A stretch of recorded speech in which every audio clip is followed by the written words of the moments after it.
through that airplane, so you still have time to get over there. Make sure you take your video equipment or your camera equipment with you. They'll be making another pass. They're just about to exit the front ramp at this time. And they'll hook a quick left or right and go right back to the tail and do it again. Come up almost immediately. Very little takeoff roll. And he's off the ground.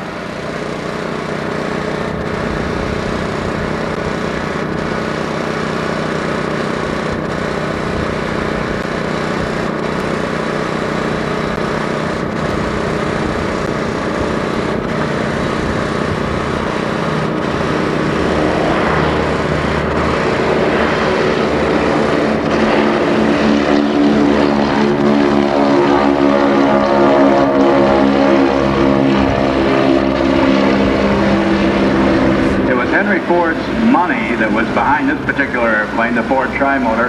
However, the design engineer was William Stout. They initially set up service.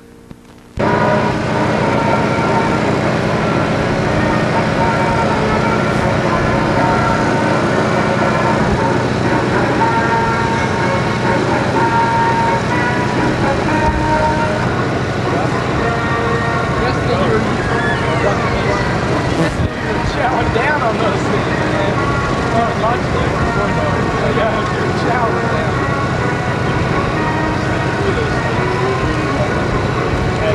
About the Cuban 8.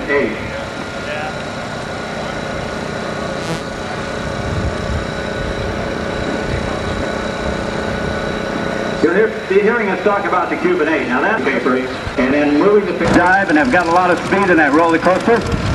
You get sucked down into the seat, your arms down with the American flag, and she will be circled on her descent by the 3 members of the Eagle aerobatic team. Now the Eagles will be joining up. They'll be looking for approximately 3,000 feet of altitude. The jumper will be expert rated. As I told you before, her chute is red, white, and blue.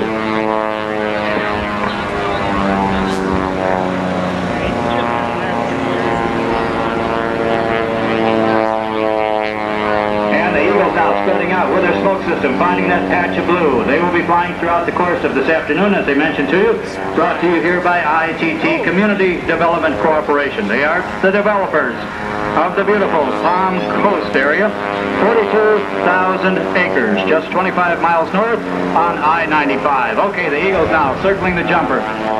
Just out of the airplane, that jumper reached a speed of about 160 to 180 miles an hour. You can hear the top of the Eagle, Super Eagle 2, formed by the Eagle aerobatic team, actually going into what we call supersonic speed. That's the reason for all the noise. But noise and smoke and wings are what air shows are all about, and so are skydivers. We're going to have an excellent view of that skydiver up against the blue sky as she gets closer towards the earth. You'll be able to see even more clearly than now that American flag.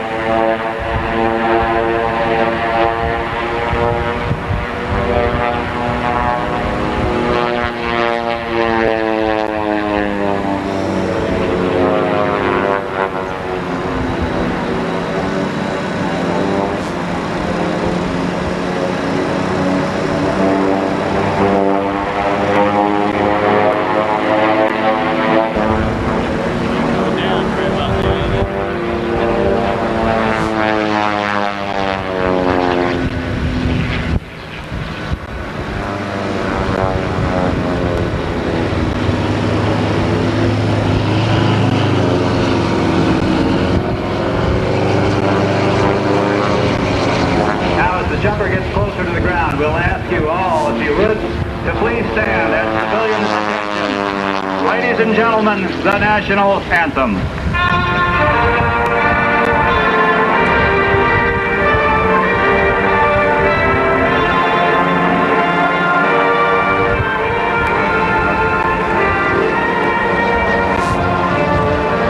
At first show opening, the land of the free and the home of the brave. And believe me, I've been to a lot of places in this world where you couldn't get away for expression or artistry, because you would be considered to be a revolutionary. But here in the United States of America, we do this every weekend. Miss Bridget Holmgard down on the ground after battling that wind and hitting Air Show Center. But in the meantime, from the left, that's Charlie Hillard in the big barrel roll. Next is Tom Boberesny in Eagle number 2. Last but not least, Gene Susi in Eagle 3 as they all three go through the in-trail barrel roll. Now Charlie Hillard will call the team on the Terra Communications radio and say, okay, everybody hook a 90 and a 270. Follow me, go through my smoke, and let's see what we can do next. Charlie Hillard's the highest airplane about to dive down. Tom is the one in the middle. Gene Susi is in the trail end position. As Charlie comes down, his speed goes from about 90 miles an hour to 120, 130, 140 as they come back in and pick up a distance of about 25 feet off the ground. Let's watch for the 1, the 2, the 3, and the 4-point hesitation slow roll in coordinated time. 5 to 3 Eagle, 3 4-point hesitation rolls multiplied is, of course, a 12-point hesitation roll. Now you can see the great vertical capability, or the ability to fly away from the Earth for long periods of time, that make these air show airplanes so great. The power-to-weight ratio is much like an Indianapolis race car. It is in favor of the pilot and the airplane, and it battles gravity. Okay, watch this as Charlie brings in the team once again. The throttles come back, and right about in here, he calls on the radio, snap roll. Double snap roll all the way around, always something extra from the Eagle Aerobatic team. Now, what you have seen from the Eagles is being brought to you, of course, by ITT, Community Development Corporation, but is only a small part of what you're going to see from the Eagles, because later on today, they will get close together. Look at that airplane that's high up there and see what Gene gives us. Tom circling around. He's the one that's high. Gene is the one with the smoke on. Charlie is about to touch down on the runway. Tommy's giving Gene a little... Okay, now Charlie coming up to Air Show Center. You can see that beautiful multicolor paint scheme that's matched on all three of those Eagles. They'll be going back, resurfacing the airplane. They carry only enough fuel to get the job done to keep the weight down to a minimum. More of that smoke oil will be used as Charlie comes in. We would like to tell you that as they taxi in, some people tell us, well, I'm worried about that smoke at a time. They will then videotape the results. What does the environment do with the smoke? Does it move it away? Does it keep it there? Is it trapped against a mountain? They will often make their decision based on whether or not that brief contamination can be moved away. So they have deemed that our air show smoke systems are in excess of 99. Check the oil on the lubrication system of the airplane. You'll see that these airplanes, in addition to all the other things they can do, have the ability to fly upside down for a long period of time. A stock or production airplane does not have that capability. Now that is because they have modified the system to be fed by fuel while upside down for long periods of time. They are also fed lubricating oil through a special system while they're upside down. In addition, while they're upside down, they also have the capability of emitting that white smoke, the Corvus oil system. Well, Troy or Tom Riley, let's give them a big wave as they come by there. They can't hear. And you'll see why this young man was part in 1972 of the U.S. team that saw competition in France. He was 1/5 of that 5-man team that brought home team honors and individual honors to the U.S. Tom does the 1. And the 4-point hesitation slow roll just after takeoff.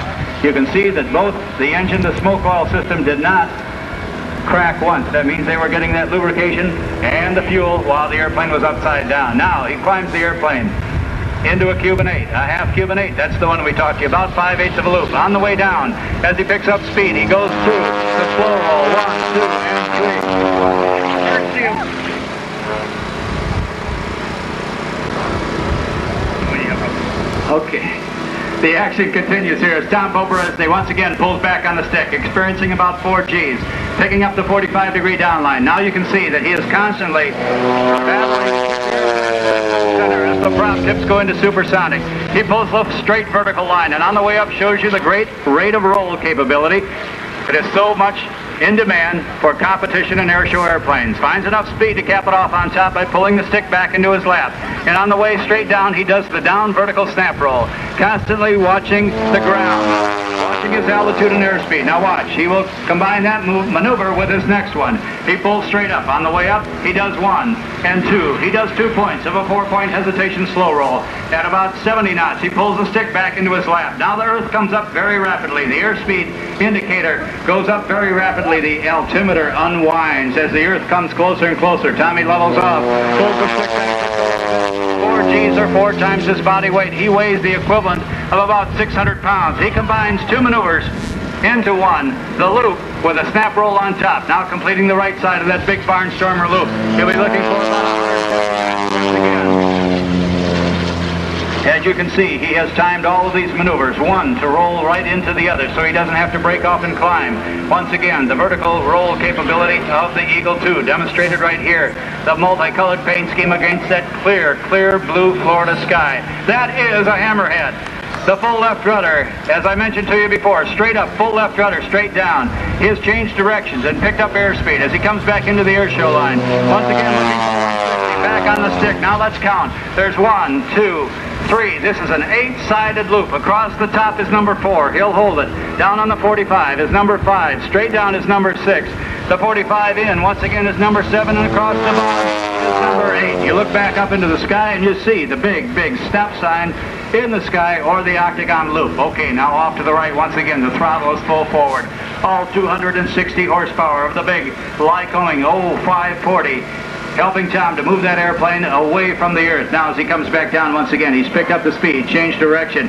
You can hear 1, 2, 3, 4, 5, 6 to knife edge, 7, and 8. The 8-point hesitation slow roll. Just a little while ago, we saw the 4-point. You've got to stop that one every 90 degrees. When you go to the 8-point, life gets more difficult because you've got to stop exactly every 45 degrees of rotation. Tom flies upside down and now to backside up with 2 points of a 4-point hesitation slow roll, followed by a snap roll. Let's watch and see if we get another one off from the right. Once again, a half Cuban 8.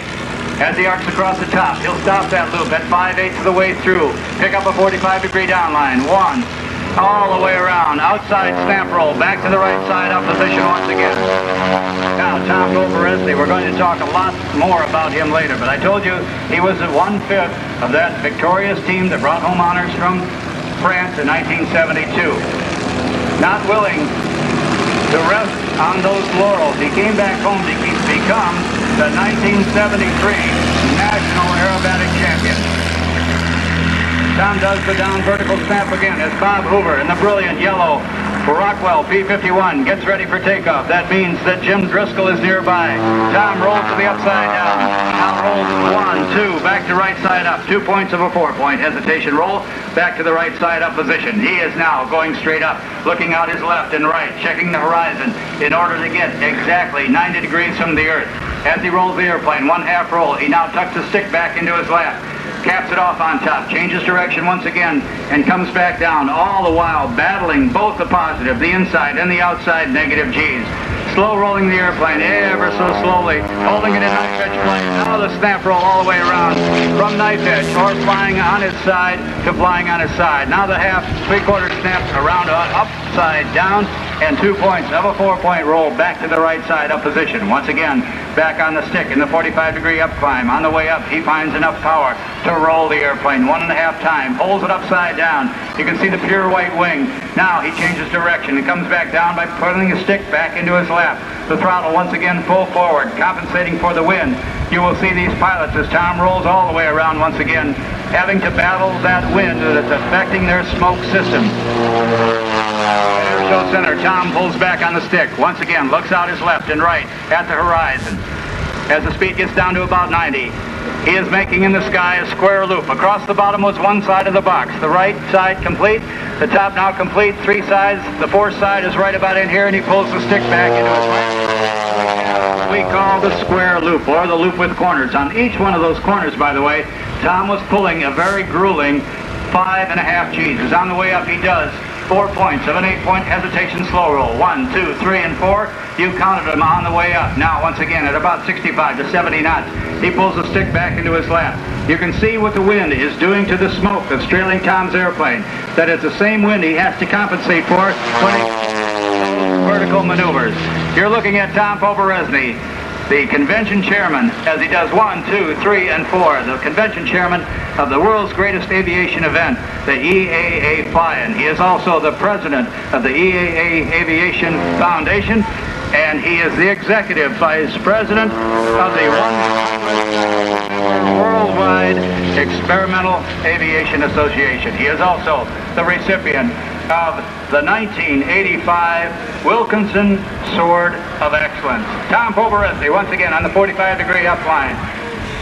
Leading off all the speed, pulling the stick back into his lap once again. The G's start to come in effect this time, pushing him down into his seat as he rolls the airplane. That tremendous rate of roll that is so reminiscent of the Eagle 2 biplane. Now goes to the outside double snap. Now once again, without stopping, slow rolls the airplane. Holds it back to the right side up position, dives down. And those little dives you'll see there, they're able to pick up about 10 or 11 or 12 more miles per hour. So you'll always see him picking up that last little bit of airspeed by diving closer and closer to the runway. Tom, not complete yet. Compensating for the wind very nicely. Keeping an eye on the Thunderbird's airplanes.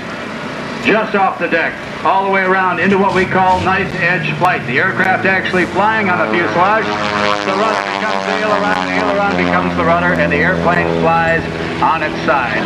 Out of there, 1, 2, and 3, back to the right side up position. Knife edge flight, years ago, without this power to weight ratio, was considered to be impossible. Well, you maybe could do it if you dove a long time, maybe sustain it for a second, but with these big power plants, the power to weight ratio in favor of the pilot, and these skilled pilots like Tom Poveresti, they make it look easy. Now the 1, the 2, the 3 slow rolls, full length of the air show area, once again diving back down off to the right. He's got the smoke system off at this time. He will be coming back to fly with us in his normal position on the right side of the Eagle aerobatic team. He is Eagle number 3, and he'll be in that right slot, looking at Charlie's left side of that fuselage as they go through some of these same maneuvers, just inches from one another. Now setting up for final approach. Watch this. A final approach to landing. 1 snap, 2 snaps, still coming down. Now he'll do a little side slip to bleed off the forward speed and to lose a little bit of altitude, and just inching up over the runway, he'll straighten everything out and touch down in the beautiful 3-point landing.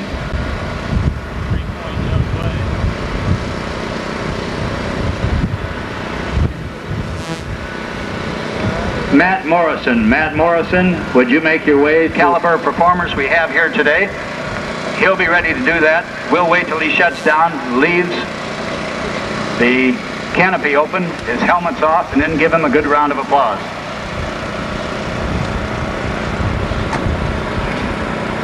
The maneuvers performed by the aerobatic or competition pilots. The super slow roll, maintained at rate of roll, altitude, air show center line, all at the same time. The super slow roll by Bob Hoover. Down to the right-hand portion. Now when he turns it around to come back from your right to left, again for you photo, a lot of Mustang work, and I'll get to that a little bit later on. Bob did fly the Mark V Spitfire with the famed 52nd Fighter Group, which was at that time stationed Corsica and Italy. Coming around now from your right, down low, watch for the nose to come up, and stop the airplane right on its side, right about there. Now continue to roll around, and again stopping in the knife edge position. And once more. Notice how gracefully Bob puts the Mustang through its paces. Danny Christian mentioned that Bob was captain of the United States aerobatic team, and that was in 1966. Goes into the wind here just a little bit. Now we'll watch for a little fighter breaker pile-on turn here.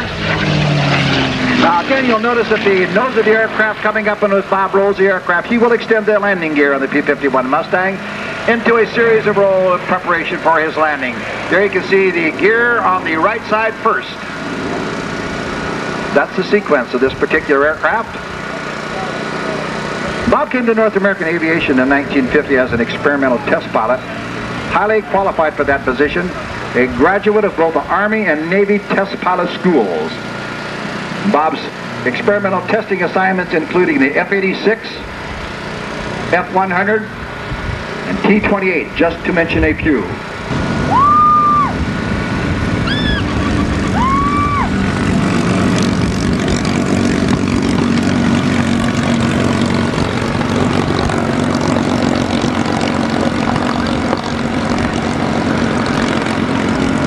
I'm going to salute the General Electric people that were so gracious to sponsor Bob and me this year at Skyfest 1986 Daytona Beach.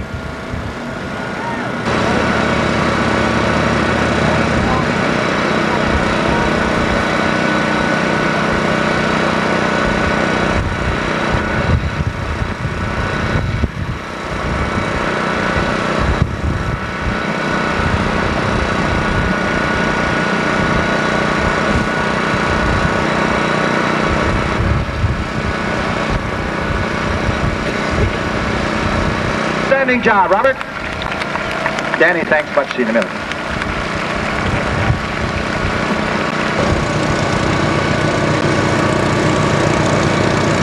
Okay, taxiing you saw right there. That's right. If you don't believe it, stick around, because it is in fact the truth.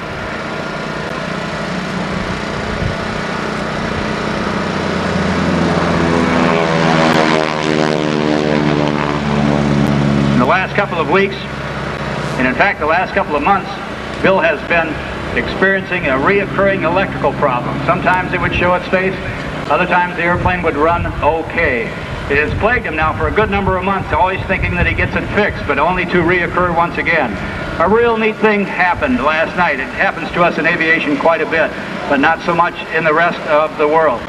Two young gentlemen from Embry-Riddle University right here on the field said, "Bill, give us the airplane, let us have our tools, let us open it up, we'll work on it for you, and I'll guarantee you, no matter how long it takes, we'll find the problem." So they went through it after yesterday's air show.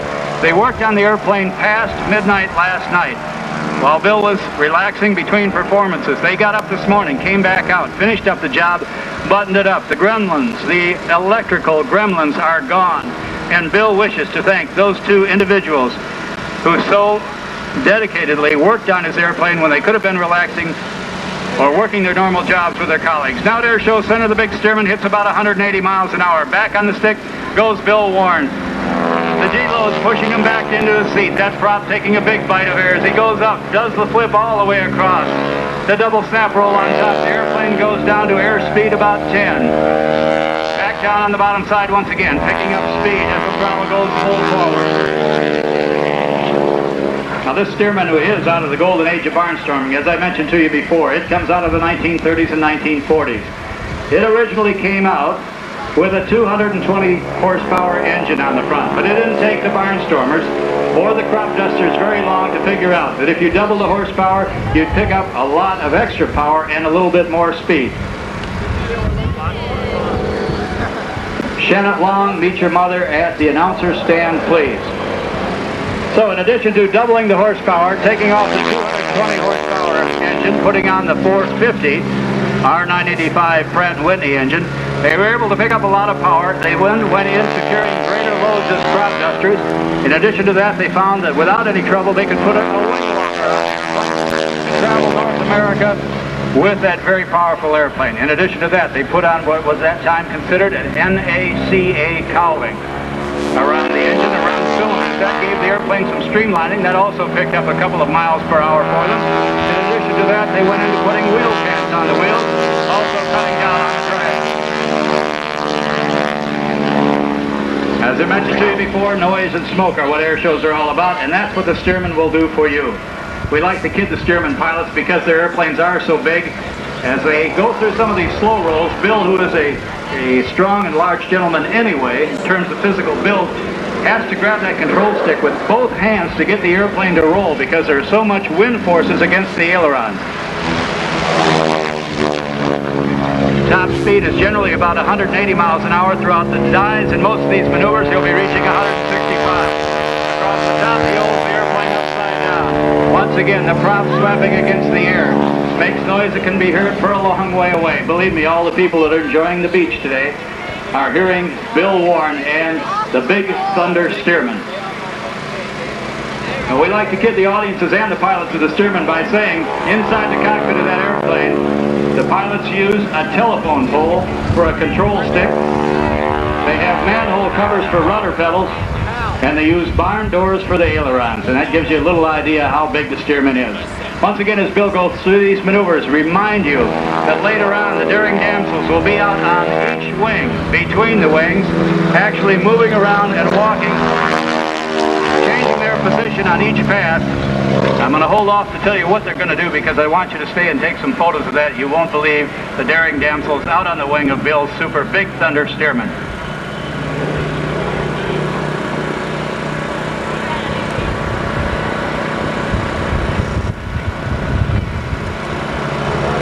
Shannon Long to the announcer stand, please. Shannon Long to the announcer stand. We need your mother, Cheryl. Let's try that again. Try it again. Shannon Long's mother to the announcer stand, please. Okay, Bill Warren at Air Show Center, diving down once again. Back on the stick, the altimeter winding up, the airspeed winding down. As you can see, the sun glistening off those highly polished and chrome flying wires between the wing of this airplane. This airplane was modified. The paint scheme was custom designed by Bill Warren and his wife Connie in their shop in Medford, Oregon. And they are one of the busy trios on the circuit, North American circuit, traveling with Kathy Rivas as the Daring Damsels tour North America, putting on their spectacular air show. And I'll remind you folks that they are the only people doing it in the world, this particular type of act.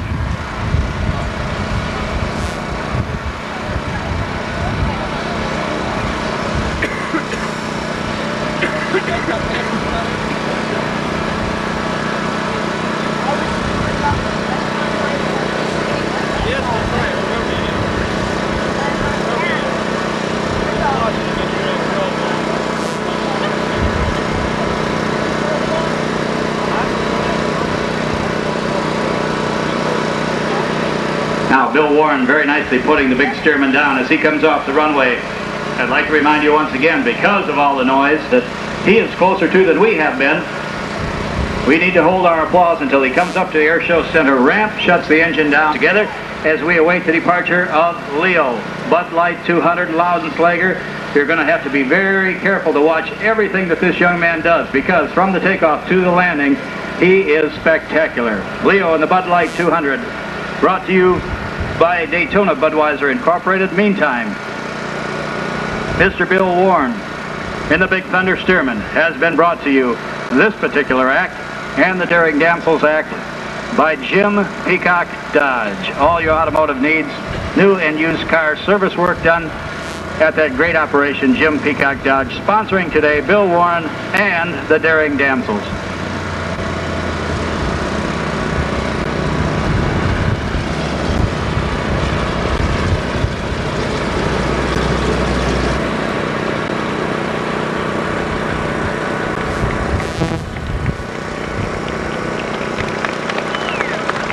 Ladies and gentlemen, from Medford, Oregon, a big Daytona Beach round of applause for Mr. Bill Warren and the Big Thunder Stearman.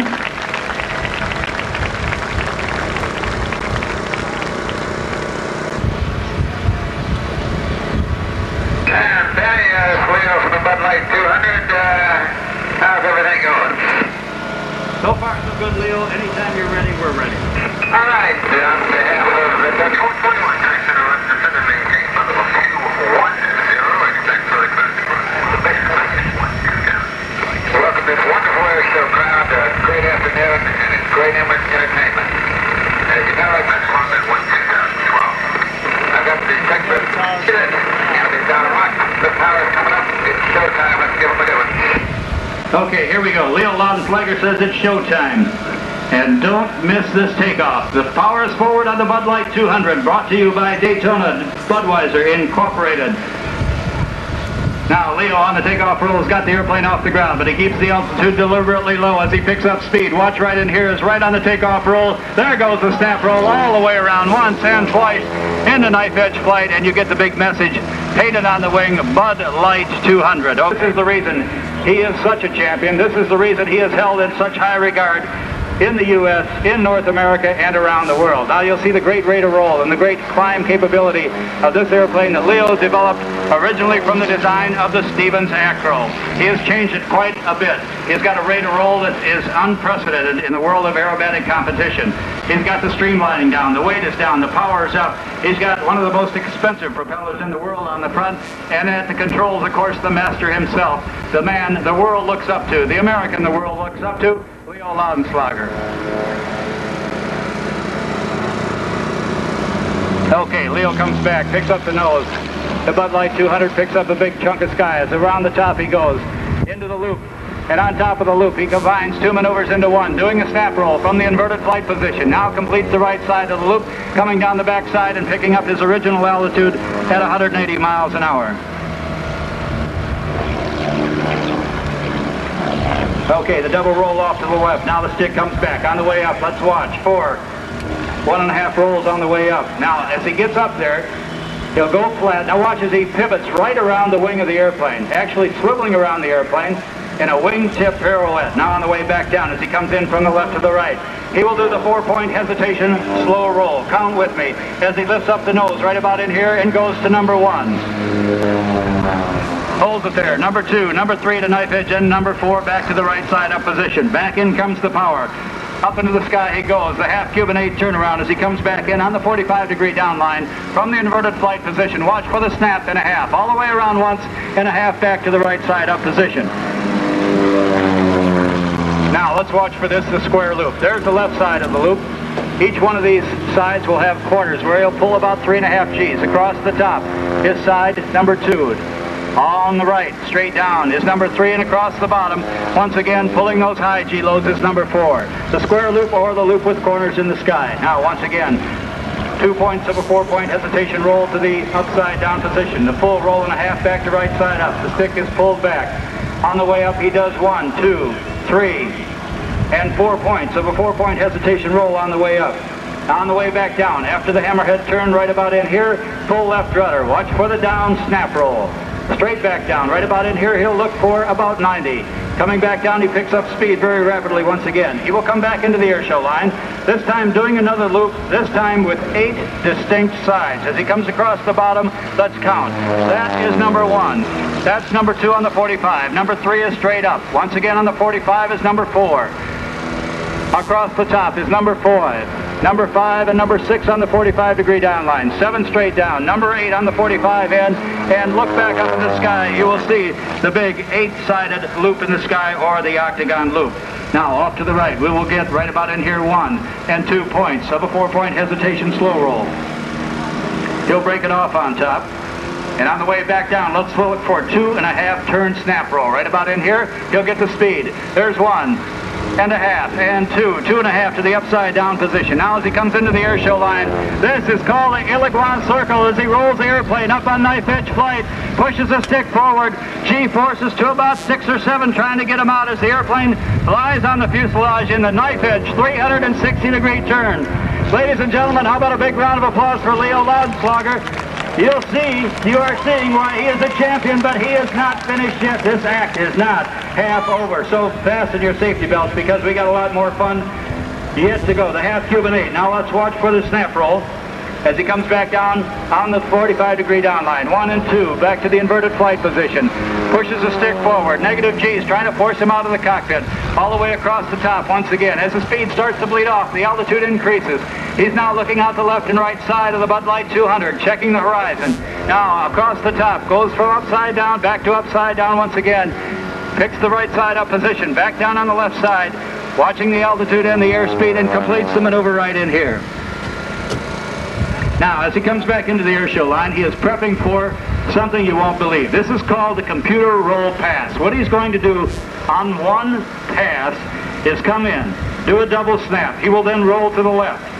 He will then do a half roll to the right. He'll do a half outside snap. He will then do a 3/4 roll to the right and a 3/4 outside snap. Get ready for the computer roll. Get the cameras ready because Leo is the one to do it. Okay, let's watch in here. The power comes back. The speed has bled off a little bit. Now he comes in. There's a double snap roll. Okay, watch for the roll to the left. He does. Now let's watch for the roll to the right. 1/2 time. There's a half roll. Let's watch for the half outside snap. Now the roll once again to the left. Now the outside 3/4 snap once again. Ladies and gentlemen, the computer roll by the Bud Light master himself, Mr. Leo Air Show, Air Competition Loudenslager. Leo, that computer pass was fantastic. You have time to talk to the crowd?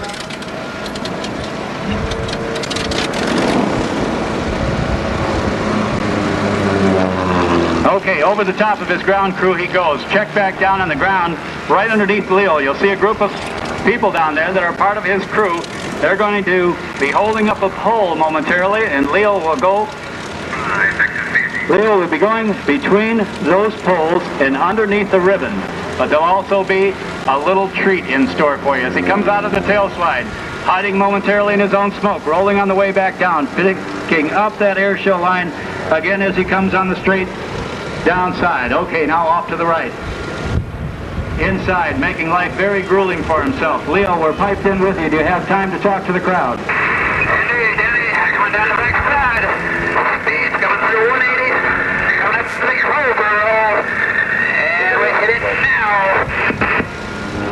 Okay, here's the cobra roll. The stick goes forward, it goes back, it goes forward. Now into a double snap, triple snap. The airplane is out of control and in the stall as he goes to the 4-snap roll. And comes down out of the cobra roll, just inches above the ground again. They originally called that the Frank Clark roll. Frank Clark, a very famous Hollywood stuntman, developed that back in the 1930s. Pilots like Leo have been using it ever since.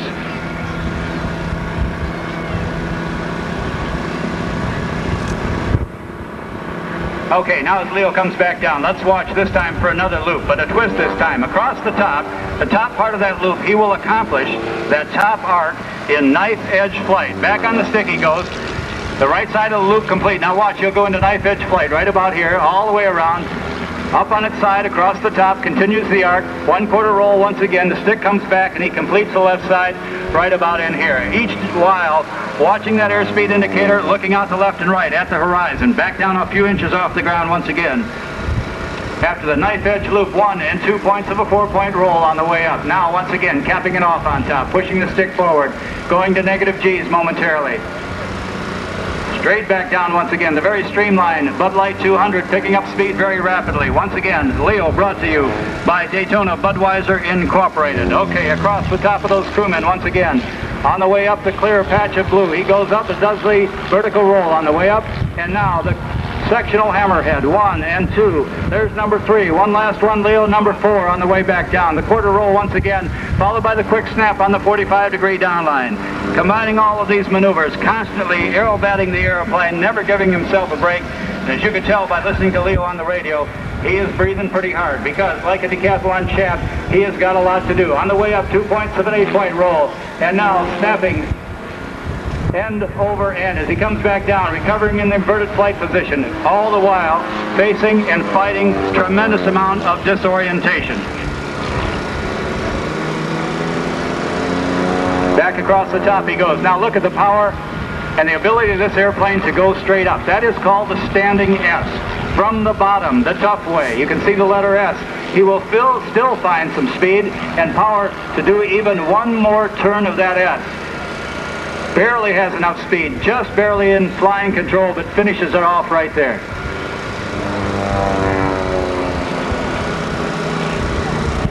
Okay, the wingtip smoke goes back on once again, and we go back into the cockpit to hear the words of Leo Laudenschlager. And we're setting up for the breakout Cuba. Luftfahrt. As you know it, Eddie. There, critical. Speed's on. Ground level. Looks good. Take it away, cause after this, everything else is stuff right. This is the Luftschwach. Watch for the airplane to go nose over tail, spinning wildly out of position. That is the maneuver you heard about. The Czechoslovakian name is Luftschwach. It translates to headache. Now, over the top of that group of people out on the runway, we would like to acknowledge that there's some very good dear friends of ours who are about to put up 2 poles. They are Helen Robertson and Larry Pearson. As Leo, with the wingtip smoke illuminated now, does the snap rolls all the way around, 1 to one direction, 2, 3, 4, and 5. Right about in here, he holds his position to the right side up. Now, the signal for the crewmen to put up those poles is coming very, very soon. As Leo off to the right now will pick up altitude by pulling back on the stick. And see the group getting prepped over there. Leo off to the right, rolling up. As I mentioned to you before, when they raise those poles, Leo will be coming in, flying the airplane between the poles.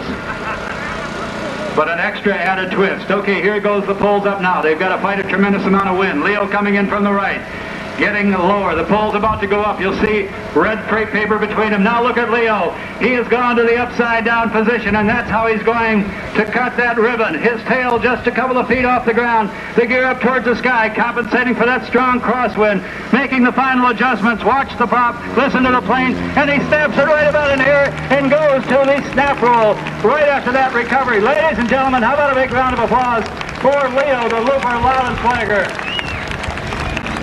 the champion of champions, truly the American the world looks up to. There's the inverted wing waggle. He'll be looking out the right side of that canopy, watching to see if he waves. So as he goes down the flight line, lifts the hats and the programs, his inverted flight salute after very cleanly snapping that ribbon with the tail just inches off the ground. But remember, we are watching Leo Laudenslager. Remember the takeoff? It was dynamic. He did a snap roll on takeoff. Do you suppose he is just going to line up and land on the runway? Remember, we're talking about Leo, so I don't think so. Keep your eyes on Leo as he is setting up now for the final approach and landing. As he comes down, remember that he is on final approach for landing, but remember that it is, in fact, Leo. He does a half snap to the right side up position, lined up with the runway, sucks the stick back into his lap, just a couple of feet off the runway. He's got about 160 knots, a little fast, you say? Well, he'll bleed it off. And this is the reason, on final approach, that we affectionately refer to this man as Leo, the Looper Laudenslager, because the loop is, of course, part of his final approach. Now, he's a little fast, a little high, you say? Remember who you're watching. Let's watch right in here as he comes in, rolls the airplane very gingerly around right about in here, continues to roll the airplane, bleeding off speed in the meantime, goes into knife edge flight just a couple of feet above the ground at the last minute, roll the wings level, he'll kick a little rudder and aileron into there, side slipping the airplane, bleeding off the speed, reducing the forward speed, reducing the altitude, and touchdown as always on a beautiful three-point landing. Bucking the early trend that a lot of people felt that only a biplane could be viable in national and international competition. It was Leo, in fact, that came out and saw that the monoplane under his tutelage would perhaps become the airplane. Right in here at Air Show Center for the little bow. Okay. Leo in the airplane taking a little Budweiser bow.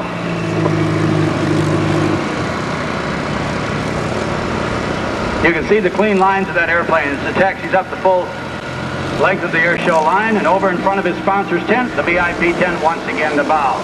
Now, he's going to take a little time to give that canopy away. It is not going to be connected to the airplane when he slides it back. There'll be somebody there to help him with it. He'll be on takeoff.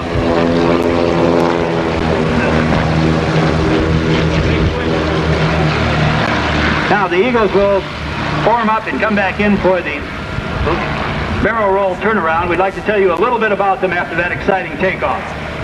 In the middle, the leader, the man in the middle is Charlie Hillard. He is the owner of Charlie Hillard Ford in Fort Worth, Texas, one of Texas' largest Ford agencies. He was one of the first individuals, along with Steve Snyder, in the U.S. to pass the baton in free flight while skydiving. He went on to become the national skydiving champion some years ago. Then he got into the world of air shows and aerobatics. From there, he became the 1967 National Aerobatic Champion with competition held in Reno, Nevada. He went on to become the World Aerobatic Champion in 1972, leading the U.S. team in both team honors and bringing home individual honors for himself and a few gold medals to boot. He is a pilot for the movie Cloud Dancer, starring David Carradine, Jennifer O'Neill, and Joseph Bottoms. He was also the chief pilot in the made-for-TV special called Skyward with Susie Gilstrap, Howard Hessman, and Betty Davis. He was a 1984 recipient of the Wilkinson Sword of Excellence, and he is an FAA-designated low-level monitor. Okay, now this maneuver makes me very mad because these guys make it look easy, and it's very difficult. The reason, remember the old crack the whip that we used to do on the ice skating rinks? When you do a barrel roll in formation, somebody's going to move a little bit of distance around there, but the guy at the end, the outside guy, has got to move a lot of distance. So the inside man, in this case, was Gene. He had his throttle back at about a half. Charlie in the middle had 75% power, and the man on the outside on the right, Tom Poperesny, he had to go to max power just to keep up. Okay, now as they come back in once again, in that tight V formation, the multicolored Eagle Aerobatic team. Back at about 160 miles an hour, coming back once again. The wingmen now keeping a close eye at the man in the center, Charlie. They pick a spot on his fuselage, and they do not move from that spot. They're glued to him. Charlie becomes the eyes and ears of the team as they complete the loop in V formation. Okay, now off to the left. They'll separate just a little bit and do line abreast flying, or wingtip to wingtip. This is more difficult than the V formation. On the way up, once again, each wingman looking at Charlie. They go into the hammerhead turnaround. They bleed off all the speed, and on Charlie's signal, right about in here, comes full left rudder. Look up into the sky, and all three as they come down, you have three hooks in the sky, but check Charlie Hillard. He has rolled his airplane to the upside down position. The wingmen are tucking in very nicely. Charlie now flying upside down.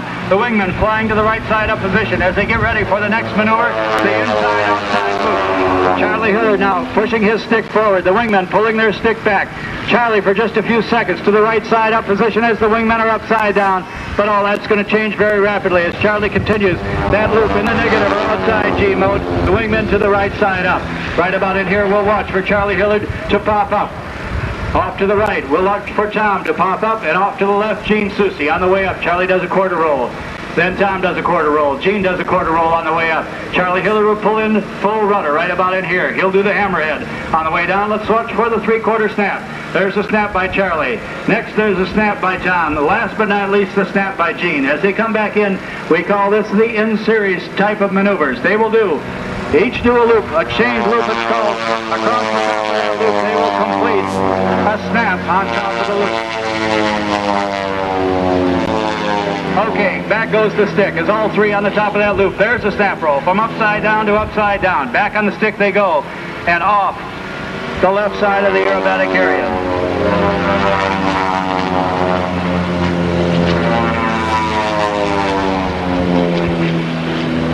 Okay, once again now, pulling back on the stick, the Eagles, matching altitudes as they come back down on the show line.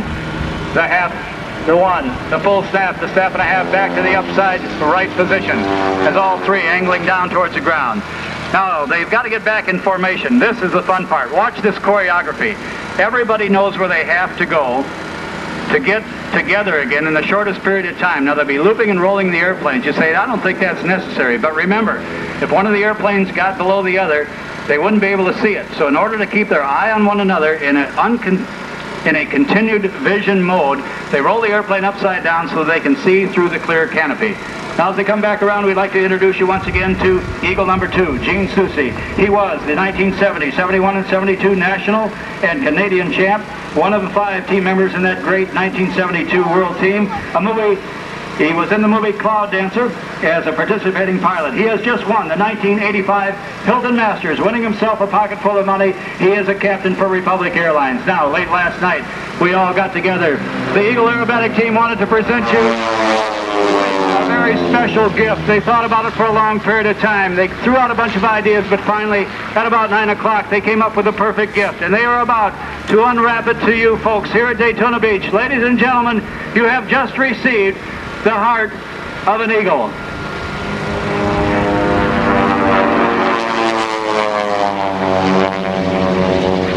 Okay, as Tom and Gene go off to the left, how about that gift? Could it be any better? That's right, they thought about that one for a long period of time. Off to the left, it's Tom and Gene. Look off to the right, it's Charlie Hillard. As Charlie comes back in from the right, he is going to have to do what we call thread the needle, fly between the two wingmen.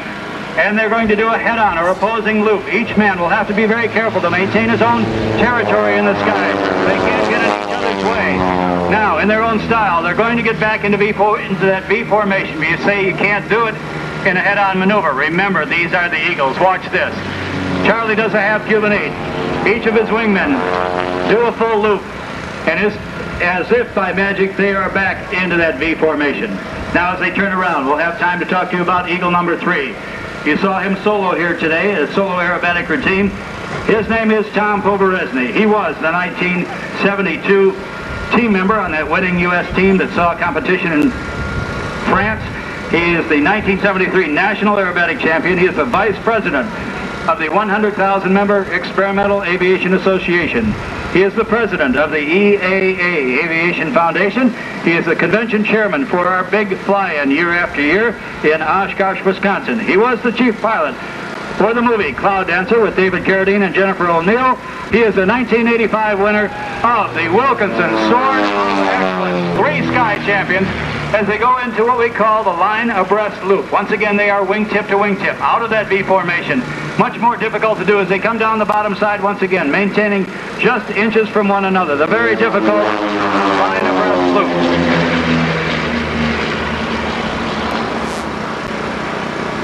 Okay, now they'll change positions once again. If you have any film left in your cameras after all this excitement, get ready, because this next maneuver is called the bomb burst. In this case, the down bomb burst. As they pick up altitude once again, Charlie leading the pack. Closest to us at this time is Gene Soucy. Way up there on top is Tom Poberezny. As I mentioned before, they will not take their eyes off that lead airplane. Charlie is the eyes, the ears, the altimeter of the Eagle Aerobatic team. Now they come back to 150, 160, 160. At about 170 at the bottom of the loop. Charlie calls for the pull. All three airplanes as if tied together across the top. Now watch this now as they come back down. They start to lose altitude. Watch as everybody picks another direction and we all go someplace else. Okay, here's where we go. Charlie goes off to the right. Tom goes off, correction, that's Tom to the right. That's Charlie to the left. And at Air Show Center, pulling back on the stick is Gene Soucy. Back on the stick to the left is Charlie. Back on the stick to the right is Tom. As they come back in now, we'll watch for Tom holding the upside down position. He rolls to the right side up. So does Charlie to the left. Watch as Gene Soucy comes in at about 180. They do the three-way crossover and everybody pulls back on the stick right about it here. They match altitudes on the way up and everybody does a roll to get back into position. We will be seeing the bottom wing of all three airplanes. Now they hold that momentarily. They'll be waiting for Charlie to call hammerhead. Now, there goes full rudder and on the way back down, let's watch the straight down vertical snap roll.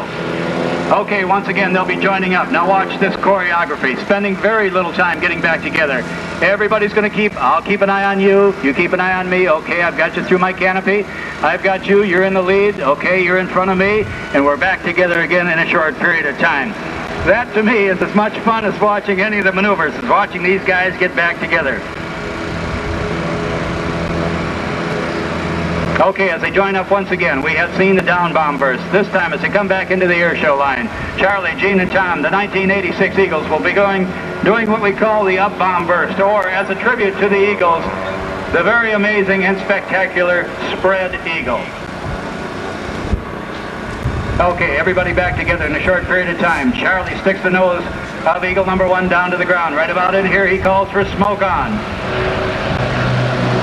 At Air Show Center, he pulls back on the stick. They pick that clear spot of blue in the Florida sky.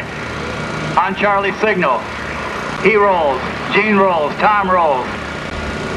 And everybody goes a different direction, and you look up into the sky and you have the spread eagle. Now, it's Tommy to the left, it's Charlie Hiller to the right, and it's Gene Soucy at Air Show Center. Watch Gene as he comes back in now, showing you his snap roll and rolling capability. Picking up 150, 160, 170, right at the crowd. Back on the stick. He'll roll one direction, hold it there, stop that momentum and roll back all the way around the opposite direction.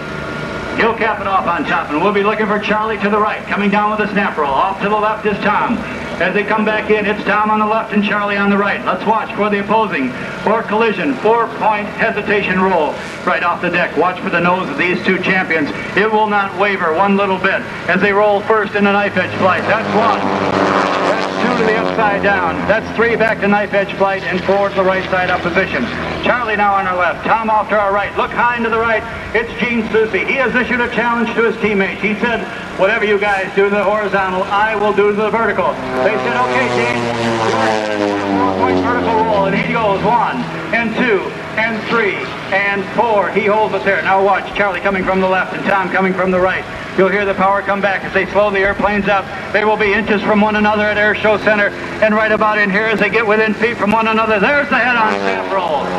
Just a couple of feet from one another, but now watch Gene Soucy getting himself into position.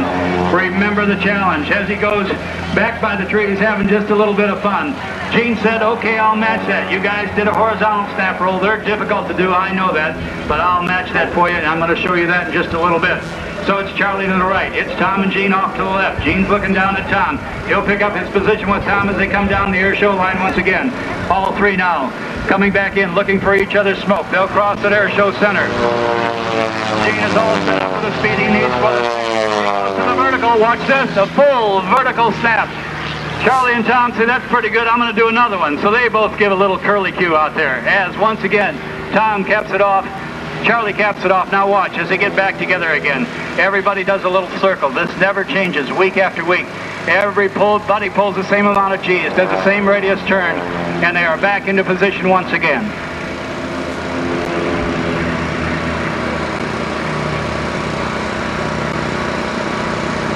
Okay, we have in the middle, in the lead, in Eagle number 1. Off to the right is Tom Poperesny in Eagle 3. Off to the left is Gene Susie and Eagle 2. Now watch right about in here. Charlie Hillard rolls to the upside down position. The wingmen pull in on Charlie.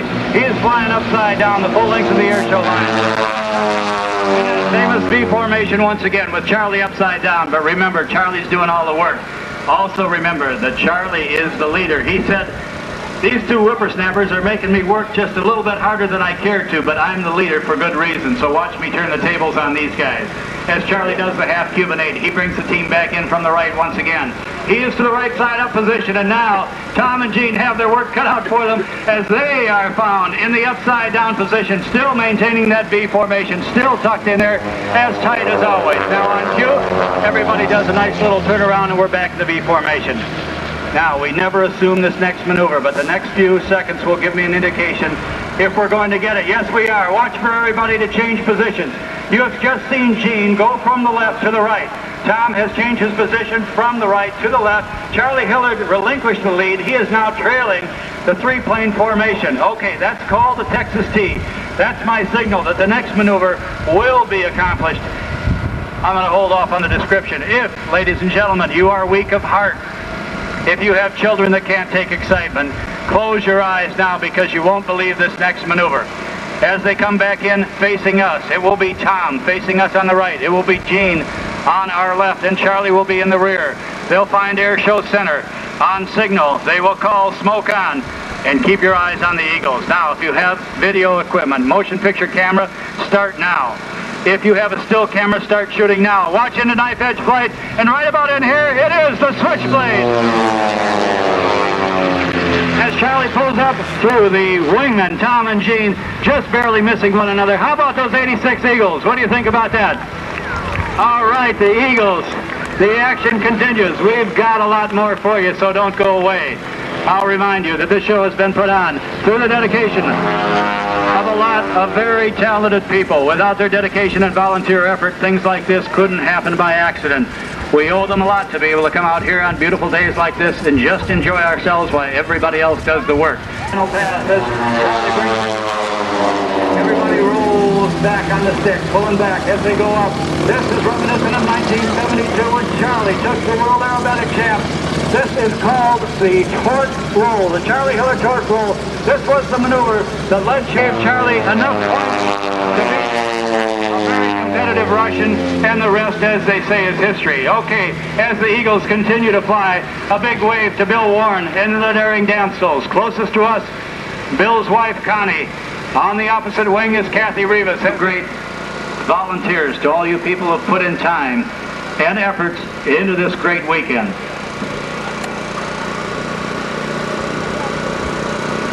Okay, Charlie coming back in now, leading the echelon formation as they come by.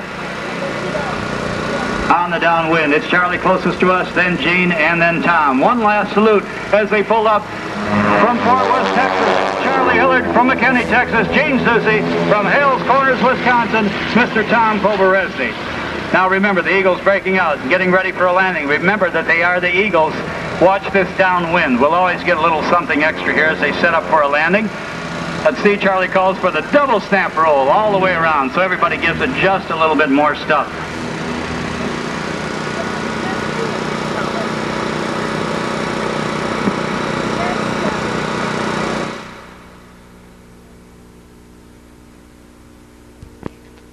Solo yesterday, Charlie Hillard, if you were here, did a very funny comedy act, so they worked very hard. In addition, we saw today's newspaper, the Daytona Beach News Journal, that great picture of the Eagles over Daytona Beach. The props are shut down, the canopies are open, the helmets are off. All three out of the cockpit. How about a big round of applause for the 1986 Eagles? Charlie Hillard, Gene Susie, and Tom Poveresny. As always, you guys, outstanding, dynamite, and fantastic. The Eagles on the air show circuit. There'll be a lot of places this summer. Okay, the smoke is on, the power is forward. And on the takeoff roll, Connie will look over at Kathy and say, okay, at the right speed, gear up. Let's tuck everything in so we get this airplane off the ground in the shortest period of time. Now you can see the gals with their yellow jumpsuits. They are starting to move around the airplane at this time. The airplane will reach speeds of about 180 miles an hour. So as they go through these maneuvers, They're fighting not only G-loads, but picture yourself going down the highway at 55, stick your arm out the window. You know that the slipstream takes your arm back quite a bit. They're facing 3 times that amount, not 55 miles an hour, but actually 180. Now the girls are what they call in the Wonder Woman flying position. They have streamlined themselves into the slipstream of the airplane by laying on top of where the flying wires are crossed from each extreme, the fuselage, out to the extreme edge of the wing.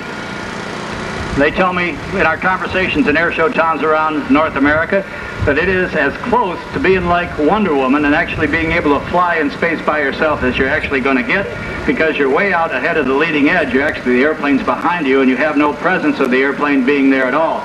Just the exhilarating feeling of what's going on. Okay, as they come back in now, this is called Kathy's headstand. Now, Kathy Rivas is on the wing closest to us. She has turned herself upside down. You can see her legs up in the air as she's actually doing a handstand in the upside down position. She was able to turn upside down in that short turnaround that Bill did with the airplane. Okay, so now Bill's going to do the crop duster turnaround again to keep the loads easy on the girls. He does the 90, 270-degree turnaround. As he comes back in from the left, it'll be his wife, Connie, that we're going to see.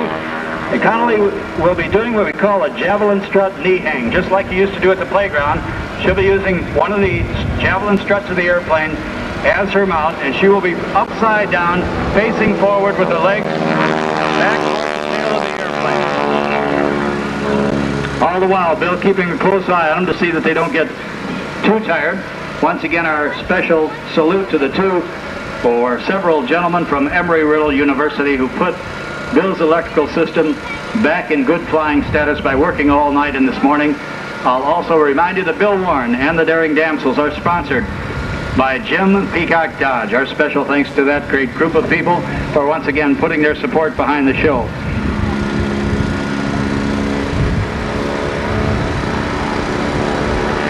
Now, as you can see, Bill's climbing for altitude. He'll come back in, air show center, head on to the crowd, and do what we call the half Cuban 8. He will start the 8 by diving down towards us, then finishing up by going away. Now, as he completes that half Cuban 8, or 5/8 of a loop, remember that the damsels on the wings will be in the upside-down position, literally riding and holding on with strength and centrifugal force. Okay, here's the head-on. There's about 170 right in here. Now the girls hang on for dear life, because all the way back on the stick goes Bill. They're upside down momentarily, hanging on for dear life. Now he rolls back to the right side up position, and things become just a little bit easier.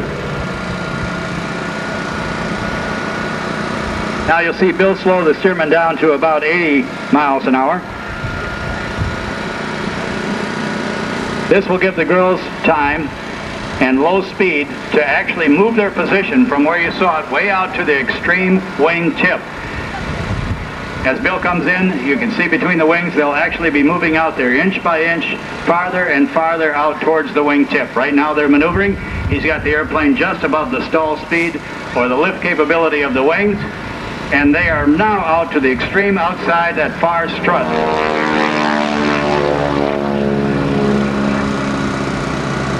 Now, from that position, as Bill comes in from the left, we'll be looking at his wife, Connie. She will do what we call the lean out.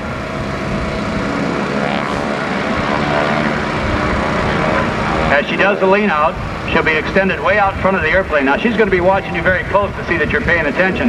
In fact, she'll probably wave to you, so get ready to wave back. That's Connie closest to us. There's the wave. Okay, give her a big wave along the flight line. She's managed to hang on with one hand and wave with the other.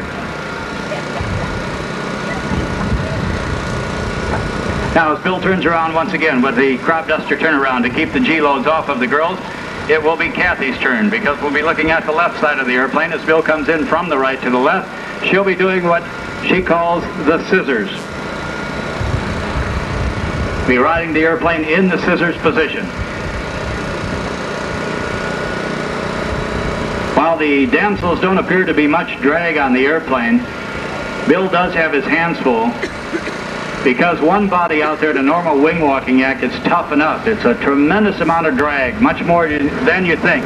There's the scissors. Much more drag than you think. It takes quite a bit of power, mostly just to keep the airplane at normal speed. Now, it's true they don't look that big, but remember, they disrupt the airflow across the vital controls, across that bottom and top set of ailerons. They create a lot of burbling out there. And aeronautical engineers will tell you when you put 1 to 2 wing walkers on an airplane, you have about the same frontal area or drag area as yet another steerman, but you don't have the power, the engine power of the second steerman. So you have all the disadvantages of drag, but none of the advantages of an extra engine, as if you were flying 2 steermans.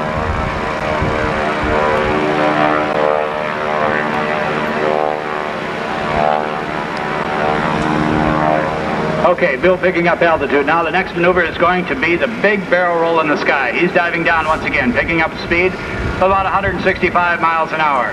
He'll be doing the barrel roll in the sky, and across the top of that barrel roll, the girls will be upside down. There they go, all the way across the top once again.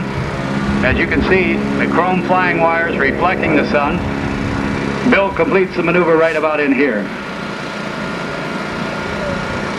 Now, as they come back in, this next one's very precarious because Bill gets the airplane down to very close to a 0 airspeed condition. He'll be doing a hammerhead, and on the top of that hammerhead, the centrifugal force, or the G-forces, that the girls usually augment along with their grip on the airplane is lost. You're just more or less floating out there.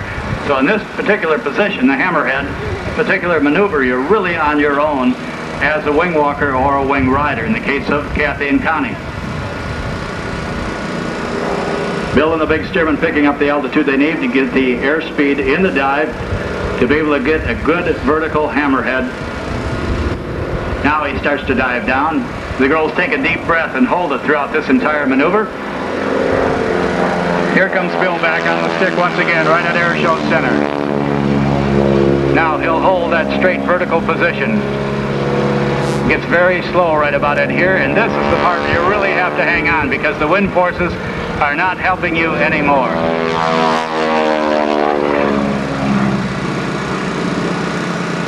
Now we get into the real spectacular stuff. They have saved the best till last. What's going to happen now is the girls are maneuvering around on each wingtip. Bill will bring the big steerman in, right side up. Watch very closely because the daring damsels will be hanging by their knees on the leading edge, upside down. You can see they've moved to that position now. Keep a close eye on them. Get those cameras ready.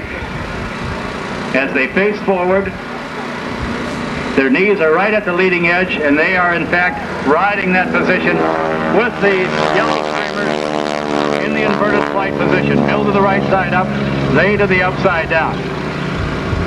But equal rights, women's lib, right? There's 2 of them and 1 of Bill. Do you think he's going to get away with that? I'll guarantee he's not. They say, okay, mister, if you're so smart, you're going to have to do it. Let us ride right side up and you fly upside down. So watch now as Bill brings the Big Thunder back into the air show crowd. From the left, he'll roll upside down. That will put the damsels to the right side up position, actually sitting on the bottom wing, right side up. Bill will have to fly upside down. Now, the damsels are right side up on the bottom wing. Bill is upside down, and they say, okay, now you see how difficult it is. As he flies the full length of the air show line, they get a chance to sit upright. Now they roll back to the right side up position, and they'll be climbing back to that fuselage area for the landing.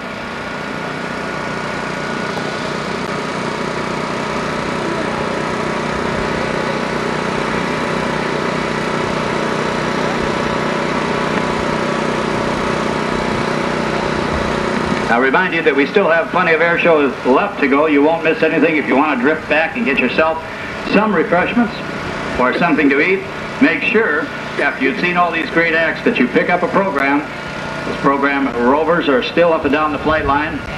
Inside, you'll learn a little bit about all of our air show performers here today.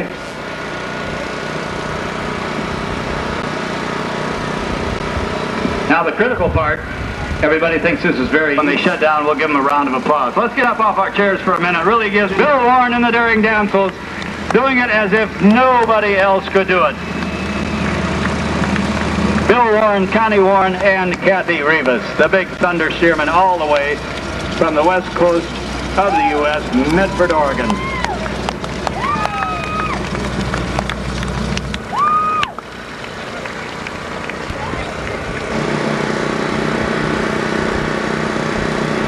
power back now as Bob is searching for the runway with the left gear. All the way back. Again with a little puff of smoke. And there is the touchdown on the left gear. Touchdown roll and touchdown the Shrike Commander.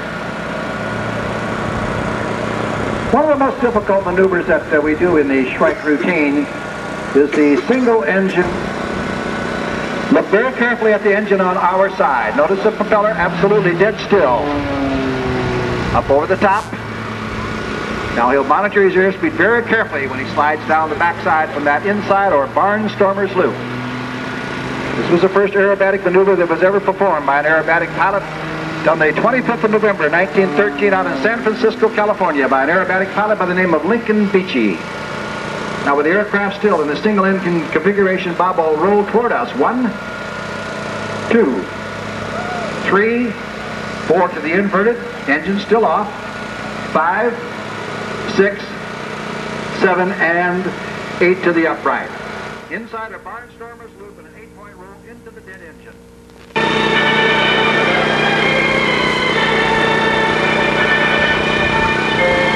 Position before you, the pilots. Maintenance crews in the 6 F-16 to be used in today's demonstration. They are located some distance away from you to minimize the noise generated as all 6 aircraft start at once and taxi out for takeoff. And now, ladies and gentlemen, let's begin the flying demonstration.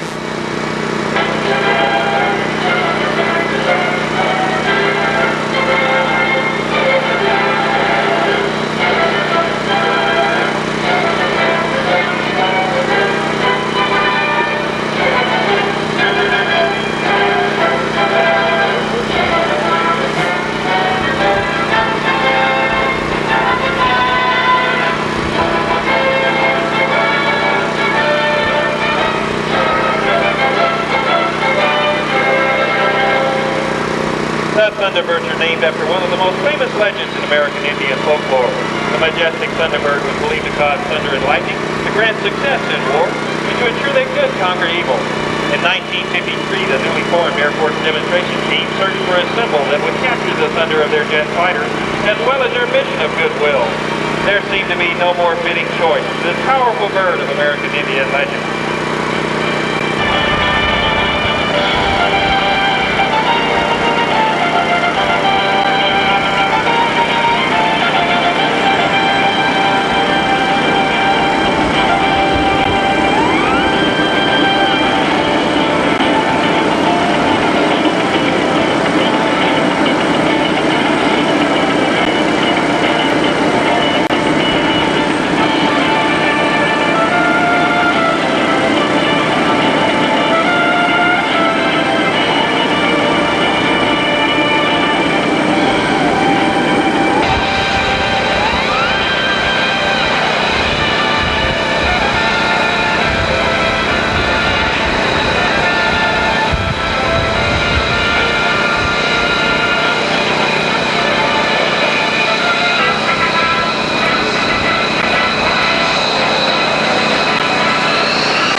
conversation between the pilots.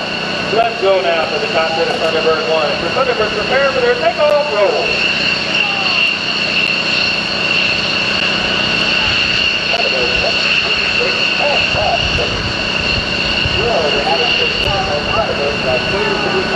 of the television channel system. We hope you enjoy the fine demonstration. Thank you very much.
Now, please turn your attention back to the lead solo.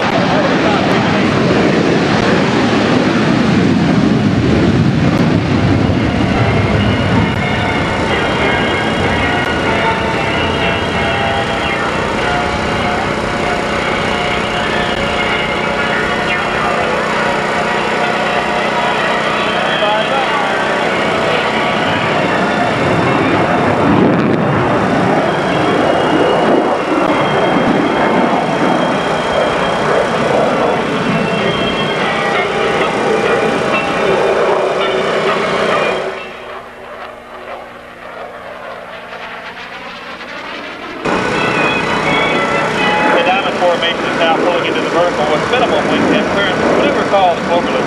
As the team comes over the top at minimal airspeed and begins the backside of the maneuver, notice the leader smoothly and gracefully turn the entire diamond to exit to your right.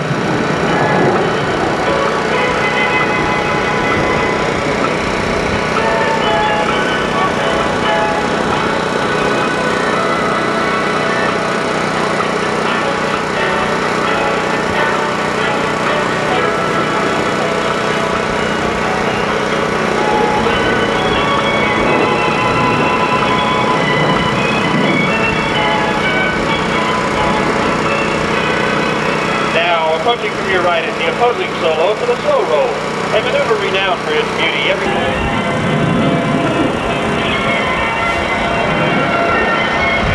third diamond, pass review.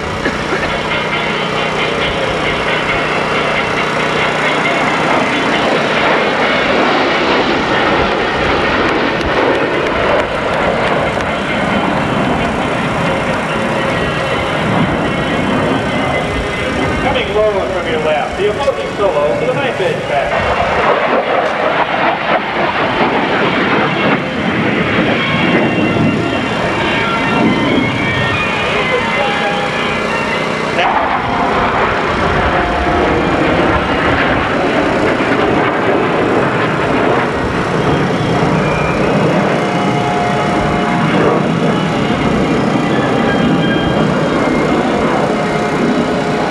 Approaching from your right is Thunderbird 6 to the north.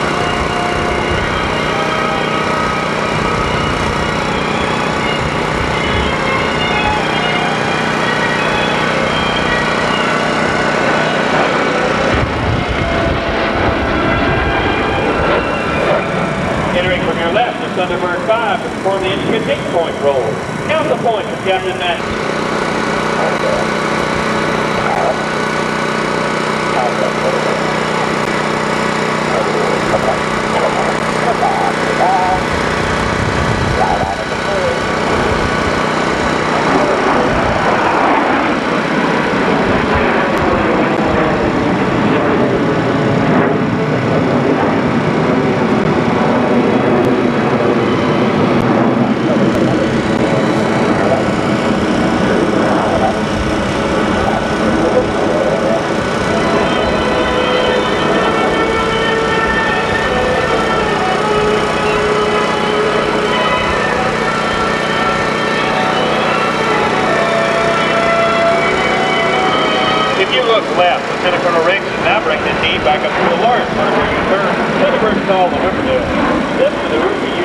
introduce the teams throughout the day's demonstration.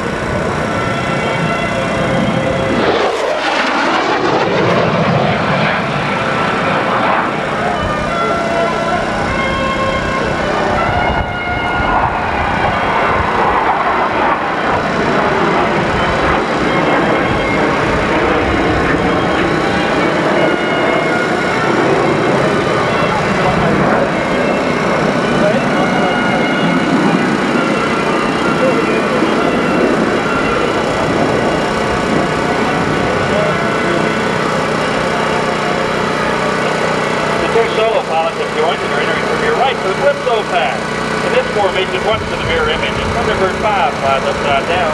Thunderbird 6 flies right side up in Calypso.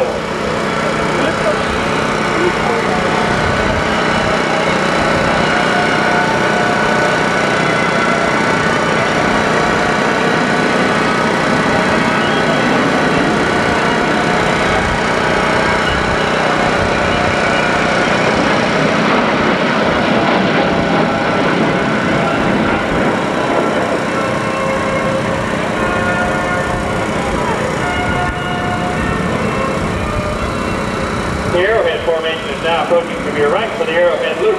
As the Thunderbirds pull into the vertical, the pilot will experience more than 4 Gs.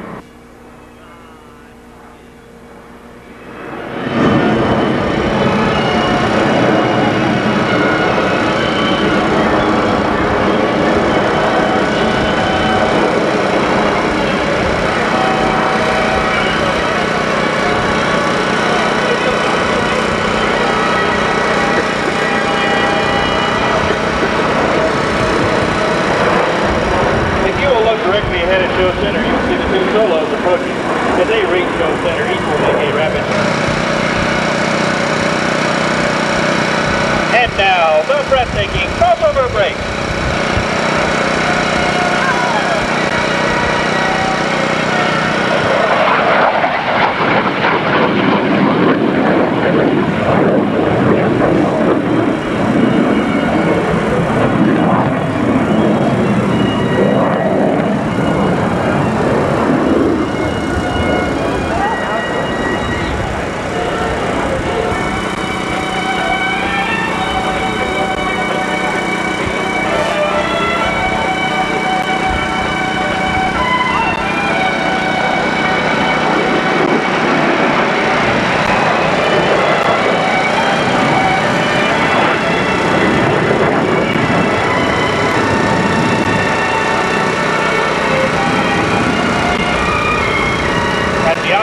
Demonstration area the solos are setting up the opposing knife edge pass.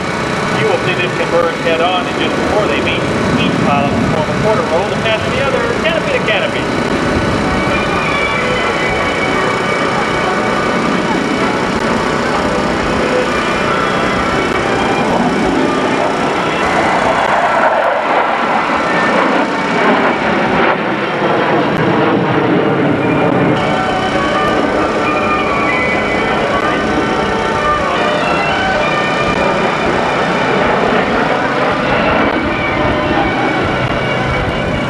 From the right and left, Captain Masters and Captain Weiler are inbound on what appears to be a collision course. As they're upside down.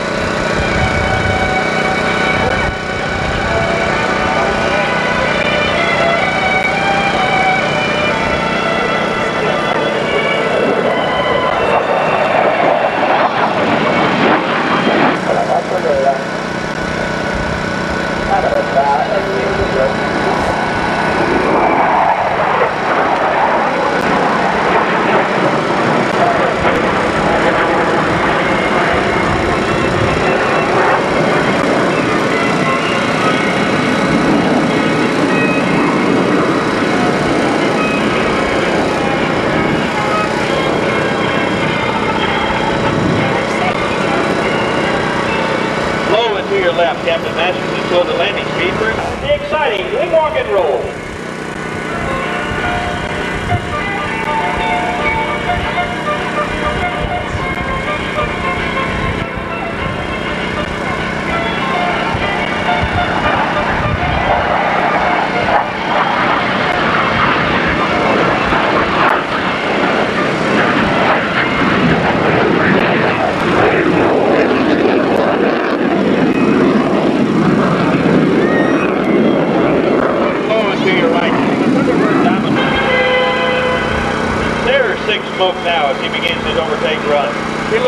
seemingly impossible. Let's watch and see if he can do it. Oh, really? Off to the right? Yeah. Oh, there he is.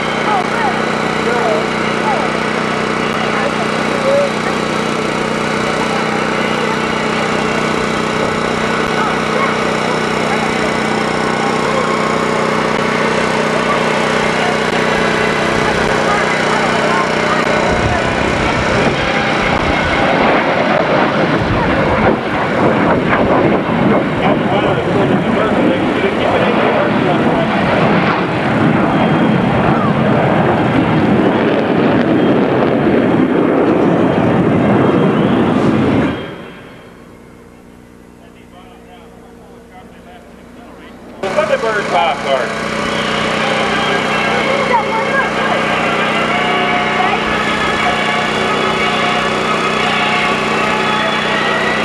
And now the Thunderbird for the intricate 5-card loop.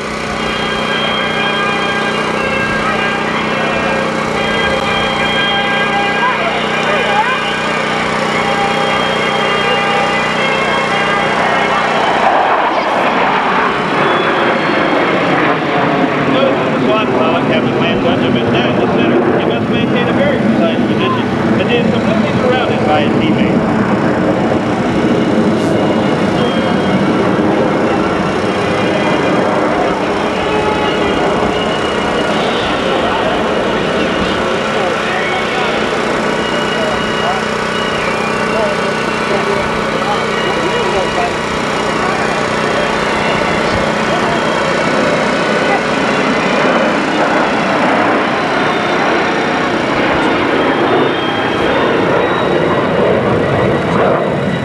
Approaching from your left, Captain Nash, demonstrating the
Thunderbird 5 is entering performing maximum vertical climb with aileron roll.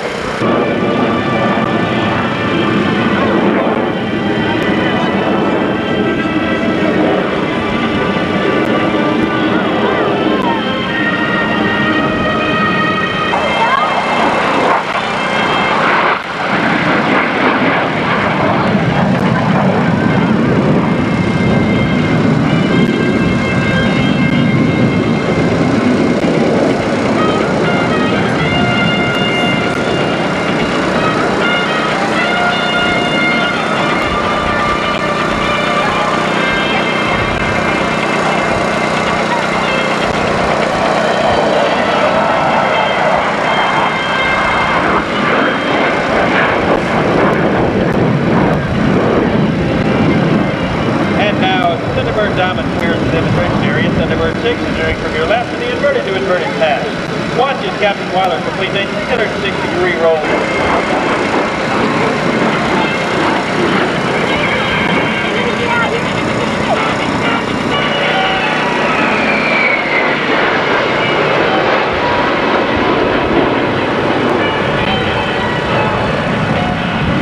As all 6 red, white, and blue Thunderbird aircraft passed before you today, they represented the spirit of our American heritage. With a nation in its 3rd century of progress, the American dedication to freedom continues.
The Thunderbird leader has just called for the Delta Blue out clover loop, the closing maneuver for today's demonstration.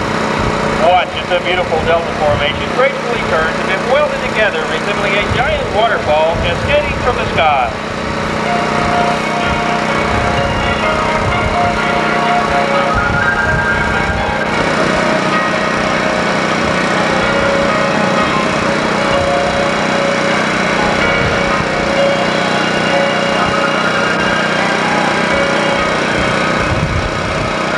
As the formation levels out, they will be running straight towards you as they enter for an over-the-top clover loop.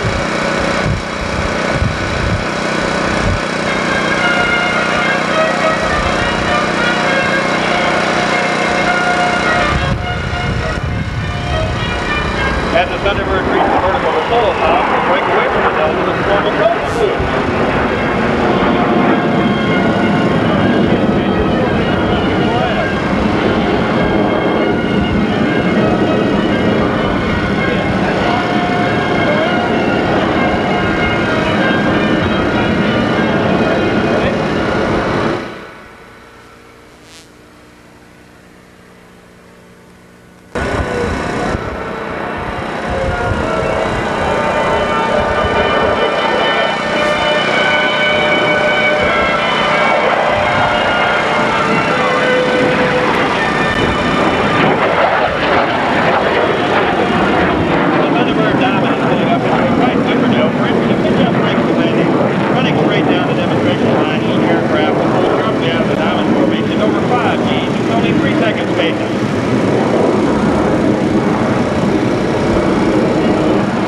The opposing solo will then.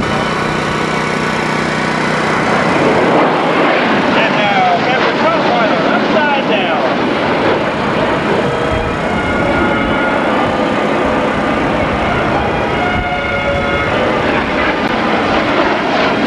And again to your right, Thunderbird 5 and the rolling pitch-up.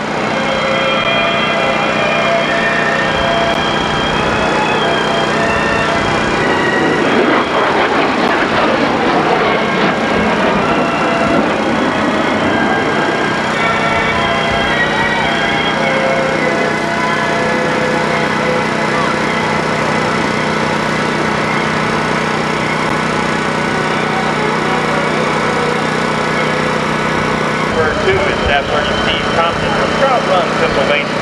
He is assisted by Staff Sergeant Chris Stevens, hydraulic specialist from Long Island, New York.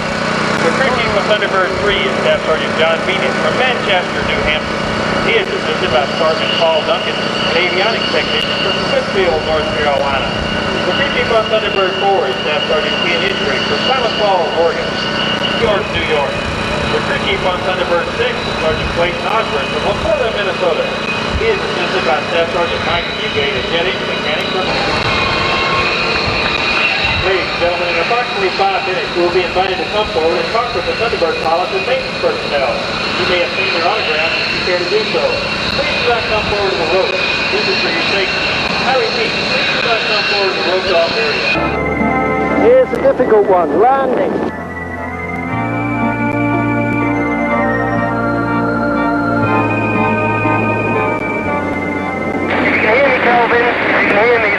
Over the river, over. Thanks, Jerry. I'll stay over the trees.